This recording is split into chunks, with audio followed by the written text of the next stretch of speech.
کہ political equality تو ملے گا مگر سوشل ایکوالٹی نہیں ملے گا، تو بابا صاحب امبیڈکر نے ہم تمام کو کیا کہا کہ دیکھو میں تم کو سنویدھان میں 4 چیزیں دے کر جا رہا ہوں، یہ تمہارے ہتھیار ہے، یہ تم اس کو استعمال کرو تاکہ تم اس ملک میں عزت کے ساتھ اور پوری شان و شوکت کے ساتھ اپنی زندگی کو گزار سکو گے۔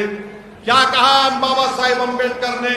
بابا صاحب امبیڈکر نے کہا کہ میں تم کو لبرٹی دیتا ہوں، آزادی دیتا ہوں، میں تم کو ایکوالٹی کی بات کرتا ہوں، مساوات کی بات کرتا ہوں، میں تم کو جسٹس کی بات کرتا ہوں، انصاف کی بات کرتا ہوں، میں تم کو فریٹرنٹی کی بات کرتا ہوں، برادری کی بات کرتا ہوں۔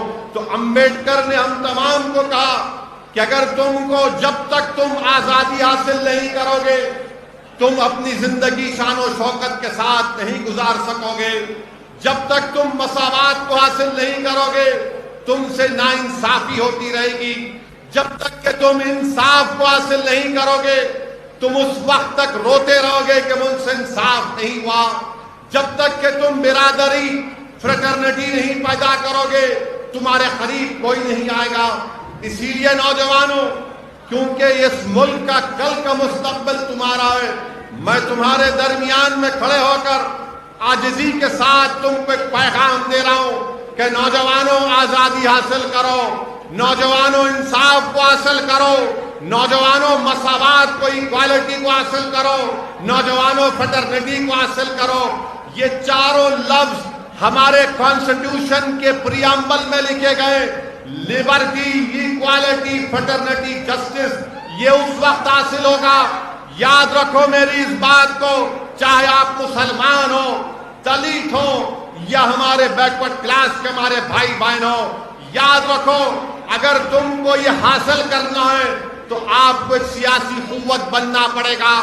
میں بدر کے مسلمانوں سے کہنے آیا ہوں کہ آپ کو اور ہم کو یہ کوشش کرنا ہے کہ ہم اپنے دلت بھائیوں سے مقابلہ نہ کریں، ہم ان سے مقابلہ نہیں کریں گے، ہم اپنے دلت بھائیوں سے تعاون کریں گے، ہم کمپٹیشن نہیں کریں گے، ہم کوآپریشن کریں گے ان سے۔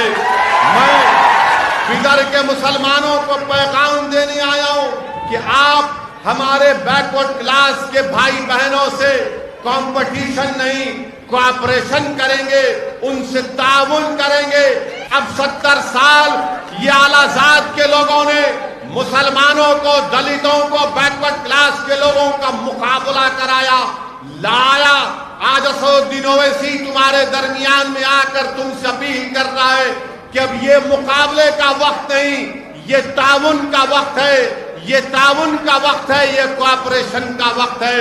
اگر ہم یہ تینوں سماج مل جائیں گے تو یاد رکھو 70 سال سے 22% لوگ جو پوری ملائی کھا گئے، دودھ کا گھڑا پی گئے، اور ہم کو اور آپ کو یہ کہہ دیا کہ تم ایک چپراسی کی نوکری کے لیے لڑو، تم ایک کانسٹیبل کی نوکری کے لیے لڑو، تم ایک ٹیچر کی نوکری کے لیے لڑو۔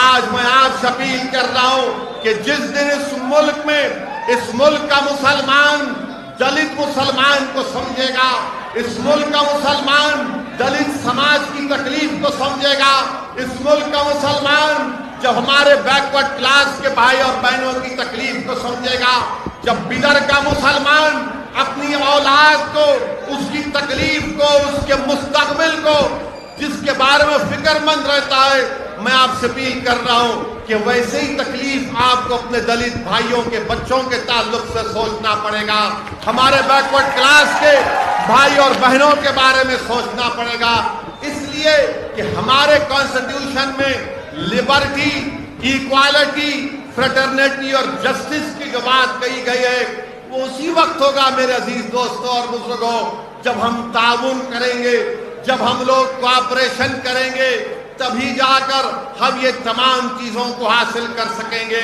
یاد رکھو نوجوانوں، یاد رکھو نوجوانوں، اگر ہم علیحدگی کی دیواریں اٹھاتے رہیں گے، دلت سماج کے خلاف، اگر ہم علیحدگی کی دیواریں، نفرتوں کی دیواروں کو بلند کرتے رہیں گے ہمارے بیک ورڈ کلاس کے بھائی اور بہنوں کے خلاف، تو کبھی بھی انصاف نہ مسلمان کا ہوگا، نہ دلت کا ہوگا، نہ بیک ورڈ کلاس کا ہوگا۔ آج حالات اور وقت کا تقاضا یہ ہے کہ تینوں سماج کو مل کر بابا صاحب امبیڈکر کا جو خواب ہے کہ تم کو لبرٹی، ایکوالٹی، فریٹرنیٹی اور جسٹس کو حاصل کرنا ہے۔ میں بیدر کے دلت سماج کے ذمہ داروں کی موجودگی میں کہہ رہا ہوں کہ بھارت کی پارلیمنٹ میں دلت بھائیوں اور بہنوں کے لیے پارلیمنٹ کی سیٹوں کی ریزرویشن ہے، 100 سے زیادہ سیٹ ریزرو ہے۔ مگر بابا صاحب امبیڈکر نے ان لوگوں کے بارے میں کیا کہا تھا؟ کسی ایک پریس کے نمائندے نے بابا صاحب امبیڈکر سے پوچھا تھا کہ آپ کے سماج کے لوگوں کو پارلیمنٹ کی سیٹوں میں ریزرویشن ہے، تو بابا صاحب امبیڈکر نے جواب دیا کہ ہاں یہ بات بالکل صحیح ہے کہ 100 سے زائد بھارت کی پارلیمنٹ میں دلت لوگ جیت کر آ جاتے ہیں، مگر ان کی زبانیں کبھی نہیں کھلتی۔ بابا صاحب نے ایک تاریخی جملہ کہا تھا، میں ہمارے بیدر کے دلت بھائیوں کو سنانا چاہتا ہوں۔ بابا صاحب امبیڈکر نے کہا کہ پارلیمنٹ میں بیٹھ کر اپنا منہ اسی وقت کھولتے ہیں جب ان کو انگڑائی لینا پڑتا ہے۔ یہ امبیڈکر نے کہا تھا کہ وہ دلت ایم پی اپنا منہ اس وقت کھولتے ہیں جب ان کو اپنی انگڑائی لینا پڑتا ہے۔ اور میں نے اپنے آنکھوں سے دیکھا کہ بھارت کے پارلیمنٹ میں اکنامک گراؤنڈ کے اوپر ریزرویشن دے دیا گیا، اور کوئی دلت ایم پی ہمت نہیں تھی کہ کھڑا ہو کر بول سکے ارے یہ تو بابا صاحب کے سمویدھان کے خلاف ہے، اکنامک گراؤنڈ پر ریزرویشن دے دیا گیا۔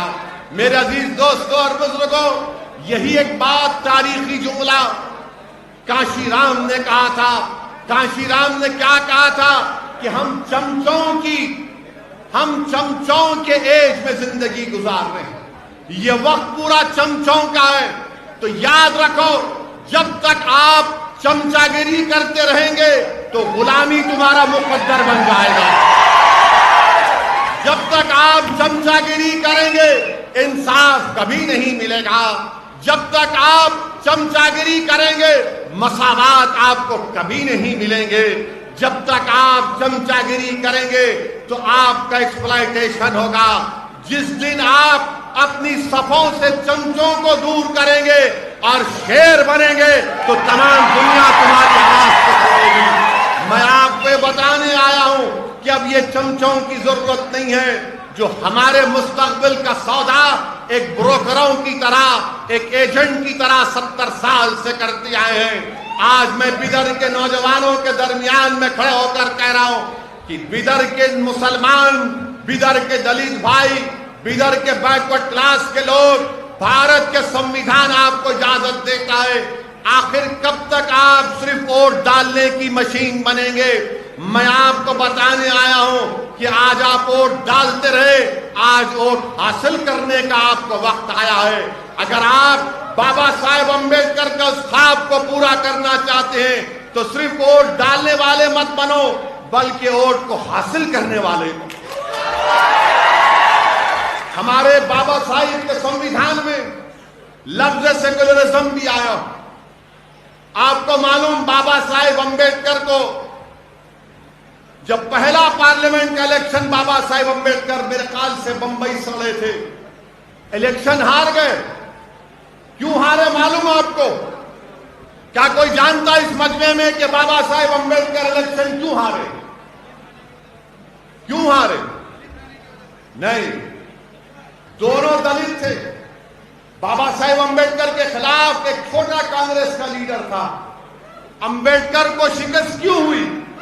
امبیڈکر کو شکست اس لیے ہوئی کیونکہ امبیڈکر نے کہا تھا کہ مسلمانوں کے علیحدہ ووٹر لسٹ بننی چاہیے، تو اعلیٰ ذات کے لوگوں نے کہا کہ ہاں دیکھو یہ امبیڈکر مسلمانوں کی بات کر رہا ہے۔ امبیڈکر نے کشمیر کے بارے میں کہا تھا تو فرقہ پرست لوگوں نے کہا کہ نہیں یہ امبیڈکر خطرناک ہے، اس کو ہرانا ضروری ہے۔ انہی دو چیزوں پر امبیڈکر کو ہرا دیا گیا تھا بابا صاحب۔ تو فرقہ پرستی اسد الدین اویسی کی وجہ سے نہیں ہے۔ لوگ آ کر بولتے ہیں لوگ مجھ سے کہتے ہیں کہ آپ جہاں پر جاتے ہیں وہاں پر بی جے پی کو فائدہ ہوتا ہے. میں آج تاریخ میں جا کر اپنی بات کو چیلنج کے ساتھ رکھ رہا ہوں. بتاؤ کیا میں نے جو بیان کیا وہ سچ نہیں ہے کہ امبیڈکر کو ہار اس لیے ہوئی تھی کیونکہ کانگریس نے کہا یہ بابا صاحب تو مسلمانوں کی ووٹر لسٹ کی بات کر رہا ہے, یہ کشمیر کی بات کر رہا ہے, اس کو ہرا دو. ماحول ایسا بنایا گیا کہ بابا صاحب امبیڈکر الیکشن ہار گئے. تو فرقہ پرستی 1952 سے ہے. یاد رکھو یہ جو لوگ آ کر آج میرا جلسہ ہو گیا, میں تو کوئی سیاسی بات نہیں کروں گا. ابھی انشاءاللہ تعالی آنے والے دنوں میں یہاں پر بلدیہ کا الیکشن ہوگا تو اس وقت اینڈ 3 ٹائم پولیٹیکل سپیچ دوں گا انشاءاللہ. اب کیونکہ ہم کو سنویدھان کے اوپر, کانسٹیٹیوشن کے اوپر بولنا ہے, اسی پر بولنا چاہوں گا. تو آج میں آپ سے یہ بھی بتانے آیا ہوں میرے عزیز دوستوں اور بزرگوں کہ ہمارا یہ کانسٹیٹیوشن تو ہمارے سامنے ہے, مگر یہ کانسٹیٹیوشن ہم سے کیا مطالبہ کرتا ہے؟ کیا بھارت کا سنویدھان ہندوؤں کا سنویدھان ہے؟ کیا بھارت کا سنویدھان مسلمانوں کا سنویدھان ہے؟ کیا بھارت کا سنویدھان سکھوں کا, عیسائیوں کا, بودھ مذہب کا سنویدھان ہے؟ نہیں ہے. یہ سنویدھان پورے بھارت کے شہریوں کا, انڈینز کا ہے. یہ بھارت کے تمام رہنے والوں کا ہے. امبیڈکر نے کیا کہا تھا؟ یہ ملک کسی ایک مذہب کو نہیں مانے گا, یہ ملک پورے مذہب کو مانے گا. جو نہیں مانتے خدا کو یہ ملک ان کو بھی عزت دے گا. یہ ہمارے سنویدھان کی خصوصیت ہے. تو اسی لیے میرے عزیز دوستوں اور بزرگوں, ہمارے ملک کے وزیر اعظم کیا کہتے ہیں کہ یہ ہولی کتاب ہے. ہمارے ملک کے وزیر اعظم کہتے ہیں کہ کانسٹیٹیوشن از اے ہولی بک. نہیں, کانسٹیٹیوشن ہولی بک نہیں ہے, یہ کانسٹیٹیوشن ہے ملک کو چلانے کے. ملک کو کیسے چلایا جائے گا؟ یہ ملک کا کوئی مذہب نہیں ہوگا, اور کوئی بھی مذہب کے نام پر کسی سے ناانصافی نہیں کرے گا. یہ ملک کا سنویدھان کہتا ہے. مگر ہمارے ملک کے وزیر اعظم یہ چاہتے ہیں کہ سنویدھان میں کچھ بھی ڈال کر یہ کہہ دینا کہ دیکھو یہ کانسٹیٹیوشن ہے, اس کو مان لیا جائے.